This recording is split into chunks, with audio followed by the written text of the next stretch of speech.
CBC in crisis. Secret meeting exposed after reporter silenced for telling the truth. A leaked internal recording has ignited a national debate about press freedom in Canada, exposing what many are calling a crisis at the heart of the CBC. The audio, secretly recorded and recently made public, reveals a heated disciplinary meeting between CBC executives and veteran journalist Travis Dhanraj.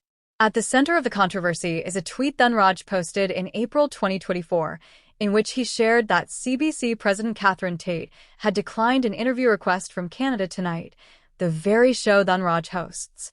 The topic of the interview request? The CBC's own federal budget funding, a matter of direct public interest.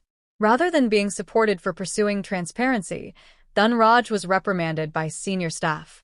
CBC management argued that his tweet violated internal rules on impartiality and conflict of interest. Yet the tweet itself was fact-based, respectful, and aligned with the journalist's responsibility to inform the public.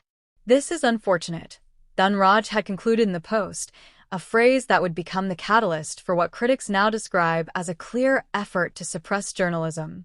The tweet gained traction online, receiving hundreds of thousands of views and prompting questions about whether the CBC was more interested in protecting itself than serving Canadians. What unfolded in the meeting was a revealing exchange that highlighted a deeper institutional tension. Dhanraj, calm but assertive, challenged the notion that his actions were unethical. He pointed out that the request for the interview with Tate was not a rogue move, but the result of an editorial team decision following a major government announcement.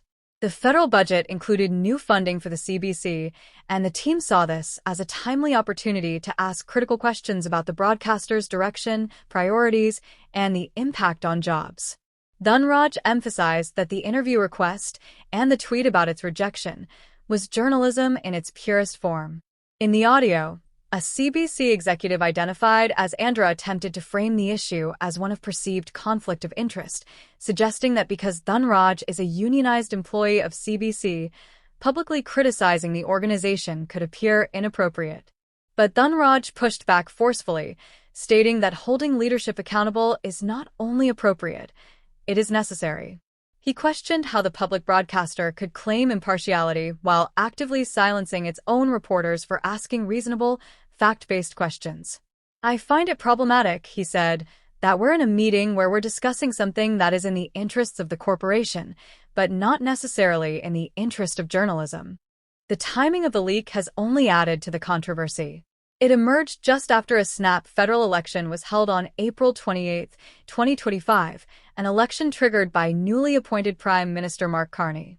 Carney, who had replaced Justin Trudeau as Liberal leader only weeks earlier, cited threats to Canadian sovereignty and a volatile international landscape as reasons for seeking a fresh mandate. Carney went on to lead the Liberals to a minority government victory, winning the largest share of the popular vote and reshaping the country's political landscape. Yet, as the political scene shifted, the CBC suddenly began publishing more critical coverage of Carney, a notable departure from their previous tone. For some observers, this shift in coverage seemed more than coincidental. It came just as the CBC's internal credibility was being questioned in light of the Dhanraj leak. Critics argued that the CBC's newfound scrutiny of Carney may be a calculated attempt to restore its damaged reputation and project editorial independence after being caught trying to control internal dissent. The suspicion is that the broadcaster is now overcorrecting in public while still struggling internally with a culture that stifles journalistic autonomy. In the meeting, Dhanraj highlighted the CBC's own journalistic standards and practices, its JSP, as the framework that guides ethical reporting. He explained that integrity, according to the JSP, requires clear separation between corporate influence and editorial decisions. Ironically, it was this very principle that appeared to be under threat. If the leadership of the CBC interprets those rules as a tool for silencing staff rather than ensuring accountability, then the very foundations of the broadcaster's mission are called into question. The leak also sheds light on how the CBC handles internal dissent. Dhanraj was not alone in the meeting. He was joined by what appeared to be a union representative, a standard right in a unionized environment. The representative's role was not adversarial but clarifying, asking questions about the editorial process that led to the tweet. Dhanraj responded that the decision to request the interview with Tate had been a team consensus, based on clear editorial logic and public relevance. The implication was clear. This wasn't personal, it was professional, and punishing him for it blurred a dangerous line between journalism and institutional self-preservation. The public response to the recording has been intense. For many Canadians, the idea that a CBC journalist could face consequences for simply trying to inform the public about how their tax dollars are being used is deeply troubling. The CBC is, after all, a publicly funded institution whose mandate is to serve the interests of Canadians, not its own corporate image. The leak reinforces long-standing concerns about the broadcaster's independence, particularly when it comes to stories that touch on its funding or its relationships with political power. The broader political context cannot be ignored. Prime Minister Mark Carney now leads a minority government amid significant domestic and international challenges. Public institutions, including the media, play a vital role in holding leaders to account and preserving democratic norms. But if the country's national broadcaster cannot model that accountability within its own walls, it weakens the entire democratic framework. Canadians rely on the media not only to report the news but to challenge power, regardless of where it comes from. At its core, this story is about more than one tweet. It's about what kind of journalism Canadians expect and deserve from their public institutions.